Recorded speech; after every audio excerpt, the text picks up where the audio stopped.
सुनिए विद्यार्थियों, अगर हमारा चैनल आपने सब्सक्राइब नहीं किया है तो सबसे पहले इसको सब्सक्राइब कीजिए और जो बेल का बटन है उसे दबाइए, जिससे जो भी मैं वीडियो डालता हूँ एजुकेशन से संबंधित वो आप तक जल्दी से जल्दी सबसे पहले अपडेट हो सके। आज का जो वीडियो है, कल अपना था खरपतवार नियंत्रण। आज खरपतवार जो नियंत्रण करेंगे वो करेंगे किसी ना किसी रसायन द्वारा। किससे करेंगे? किसी ना किसी रसायन द्वारा। देखो किस प्रकार से रसायन द्वारा हम खरपतवार का नियंत्रण करते हैं। सबसे पहले हम देख पाएंगे इसकी परिभाषा। जो रसायन द्वारा अपन खरपतवार को नियंत्रित करते हैं उसकी डेफिनेशन क्या है? इसकी है वे रसायन जो पदार्थ जो खरपतवारों को नष्ट करने में या उनकी बढ़वार को रोकने में सहायक होते हैं शाकनाशी कहलाते हैं। कौन से रसायन? जो रसायन, जैसे मान लो आप देख पाओगे कोई रसायन है, अगर कोई रसायन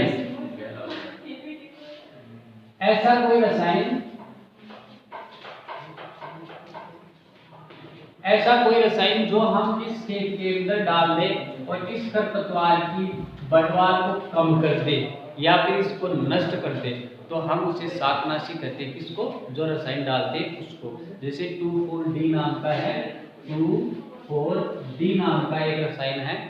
ये अगर अपन डालते हैं तो इस खरपतवार या घास की बढ़वार को कम कर देता है और इसी के साथ ये नष्ट भी कर देता है। तो शाकनाशी की डेफिनेशन हो गई। आगे देखते हैं शाकनाशियों का वर्गीकरण। शाकनाशियों को कितने भागों में बांटा जा सकता है? यहाँ मुख्य रूप से 4 भाग दे रखे हैं।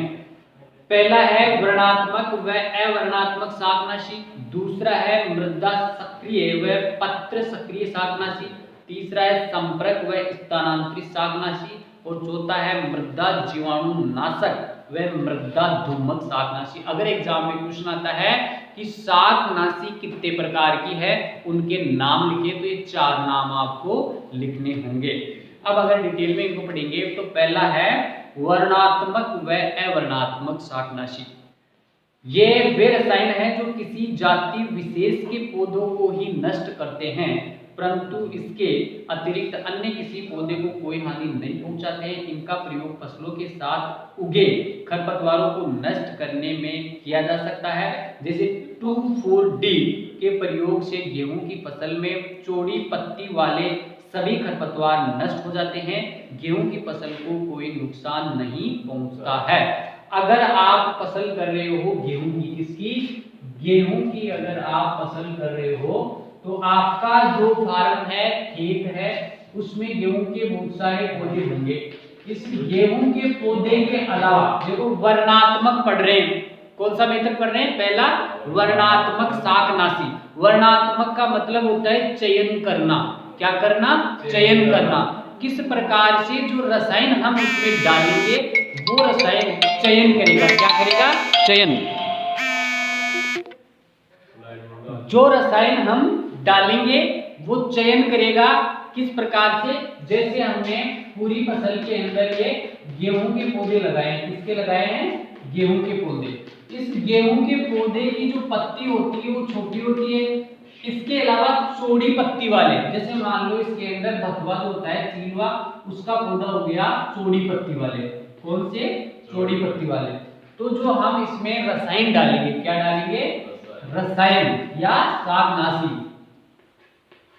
ये रसायन सीधा किस पे इफेक्ट करेगा? इस चौड़ी पत्ती वाले घास के ऊपर। बिल्कुल ही जी, हमारी जो फसल है वो वर्णात्मक शाकनाशी द्वारा हम उसके अंदर खरपतवार को नष्ट कर रहे हैं।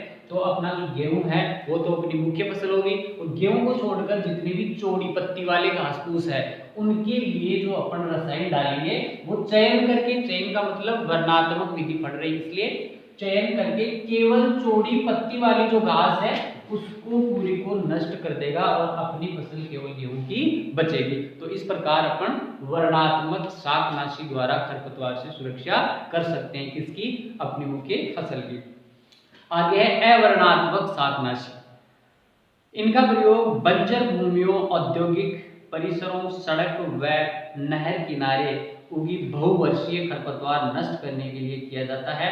उदाहरण के लिए डाइक्वाटा, पैराक्वाटा, ग्लाइफोसेट इस प्रकार की अवर्णात्मक होती है। अवर्णात्मक का मतलब जो चयन किए बिना ही जितनी भी घास फूस होती है आसपास में सड़क के किनारे या नहर के किनारे उनके ऊपर डालने पे उसमें कोई चयन नहीं है। जब अपन डालेंगे रसायन को तो वो सबको नष्ट कर देगा। जब रसायन को डालते हैं वो तो सभी पौधों को नष्ट करता है। क्यों? क्योंकि वो चयन नहीं करने वाला रसायन है।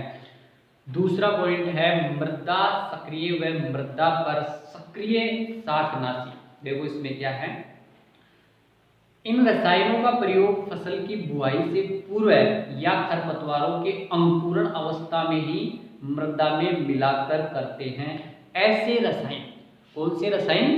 जो हम या तो ये फसल बोते हैं उससे पहले ही क्या करना होगा, हमें इस शाकनाशी का प्रयोग करना होगा, या फिर इस फसल को बोने से पहले जब खरपतवार अंकुरित नहीं होता है, मतलब उगता नहीं है, खरपतवार के उगने से पहले ही हम रसायन डाल दें, तो हम उसको किस विधि के अंदर देखते हैं?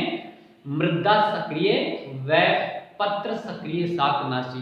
अर्थात जब अंकुरण होता है किसी घास का उससे पहले ही हम अगर कोई ना कोई रसायन डाल दें इस खरपतवार को नष्ट करने वाला, तो मृदा सक्रिय के अंदर आता है। मृदा में मिलाकर इसके लिए खेत की भली भांति जुताई करके मृदा को भुरभुरा कैसा बना देते हैं? भुरभुरा बना देते हैं पूरे खेत को। इनका प्रभाव प्रयोग के 6 से 7 सप्ताह बाद तक बना रहता है। उदाहरण के लिए इसमें हम डालेंगे एट्राजीन, एलाफ्लोर और पेंडिमिथेलिन,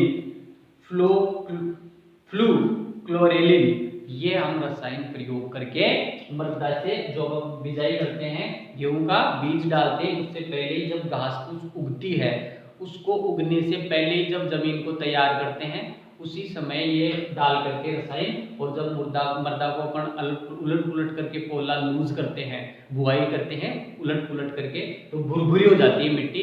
ये लगभग कितने सप्ताह के लिए कहा गया है? 4 से 6 सप्ताह तक उस रसायन को अंदर ही रहने देते हैं, जिससे वो जितने भी खरपतवार के बीज होंगे जो आपकी मिट्टी या मृदा के अंदर पड़े होते हैं वो 6 से 7 सप्ताह के अंदर पूरे क्या हो जाएंगे? नष्ट हो जाएंगे। और उनके नष्ट होने के बाद अपनी मुख्य फसल लगाते हैं जो बिल्कुल सिक्योर होगी। आगे देखो क्या है, पत्र सक्रिय शाकनाशी। इन रसायनों का प्रयोग सीधे पौधों पर वर्णीय छिड़काव के रूप में किया जाता है। उदाहरण के लिए 2,4-D आइसोप्रोट्यूरॉन और फिनोक्साइड। ऐसे अपन रसायनों का प्रयोग करके सीधे ही जैसे घास फूस उग जाती है, उगने के बाद पत्तों के ऊपर छिड़काव करते हैं।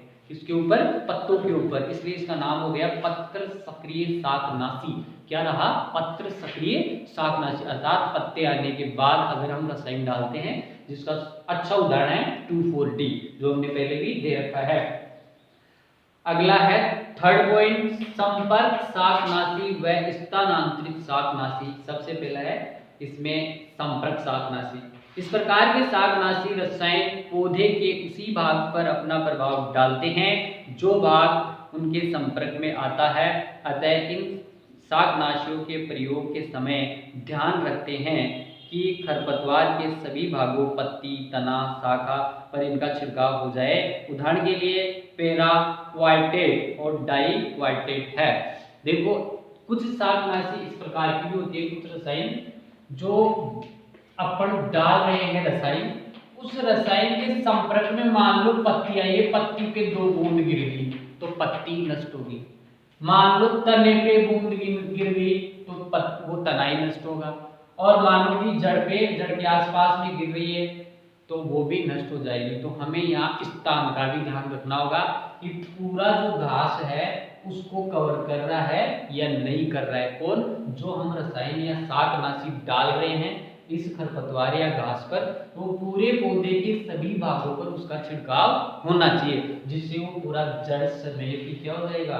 नष्ट हो जाएगा। ऐसा स्थान विशेष के लिए होता है। ऐसा नहीं कि हमने पत्ते पर डाल के आ गए तो बीच वाला तना तो रहेगा, फिर पत्ते वापस विकसित हो जाएंगे। इसलिए हमें इस प्रकार के शाकनाशी को क्या करना होगा? पूरे पौधे के भागों पर डालना होगा। आगे देखें, स्थानांतरित शाकनाशी। इन शाकनाशियों का प्रयोग पौधे के किसी भी भाग पर किया जावे तो प्रत्येक अंग में फैलकर अपना प्रभाव छोड़ते हैं। पत्तियों पर छिड़कने से प्रभाव जड़ों तक, कहां तक, जड़ों तक होता है। उदाहरण के लिए 2,4-D आइसोप्रोपोट्यूरोन ऐसे रसायन, देखो हमने पहले वाला पढ़ा था, इसमें तो केवल पत्ती पे पड़े तो पत्ती नष्ट होती है, लेकिन ये दूसरा जो पॉइंट है इसमें हम देख रहे हैं ये स्थानांतरित होता है। क्या होता है? स्थानांतरित। आपके यहाँ कोई घास का पौधा है, इस घास के पौधे की पत्ती के ऊपर आपने क्या कर दिया? छिड़काव कर दिया। मान लो आपके रसायन की बूंद यहाँ आके गिरी है, ठीक है, ये बूंद पौधे के अंदर पूरे में स्थानांतरित हो जाती है और जड़ तक अपना इफेक्ट उत्पन्न करती है। समझ गए? ऐसी शाकनाशी स्थानांतरित शाकनाशी कहलाती है, जिसको हम पत्ती पे डालते हैं तो पत्ती से चलते हुए पौधे के सभी भागों को क्या कर देती है? नष्ट, अर्थात फैलती है उसके अंदर, इसलिए इसको स्थानांतरित शाकनाशी कहा गया। लास्ट 4 पॉइंट है आपका मृदा जीवाणु नाशक एवं मृदा धूमक शाकनाशी। देखो ये कौन सी है? मृदा जीवाणु नाशक। इसमें है मृदा में वनस्पति के साथ साथ सभी जीवाणुओं को नष्ट करते हैं। इनका प्रभाव मृदा में 4 माह से 24 माह तक बना रहता है। उदाहरण के लिए डाइल्यूरोन, सिमेजीन, एट्राजीन, ऐसी ये रसायन है जो मृदा के अंदर जीवाणुओं को भी नष्ट करती है। मृदा धूमक क्या है? इन शाकनाशियों की गैस या वाष्प मृदा में फैलकर वनस्पति को नष्ट करती है। इनका प्रभाव मृदा में 1 माह तक बना रहता है। उदाहरण के लिए कार्बन डाइसल्फाइड, मिथाइल ब्रोमाइड। अर्थात आपने शाकनाशियों में एक गैस भी देखी होगी कि जो हम इस पे गैस के रूप में पूरे खेत के अंदर क्या करेंगे? प्रसारित करेंगे उसको। उस गैस से शाकनाशी के रूप में कार्य करती है, अर्थात जो खरपतवार होते हैं उनको नष्ट कर देती है। अर्थात जो वाष्प वो मृदा में फैल करके वनस्पति को क्या करती है? नष्ट करती है। इनका प्रभाव मृदा में लगभग 1 माह तक रहता है। Thank you. फिर भी दोबारा से बोल रहा हूँ, अगर सब्सक्राइब नहीं किया है तो सब्सक्राइब जरूर करें।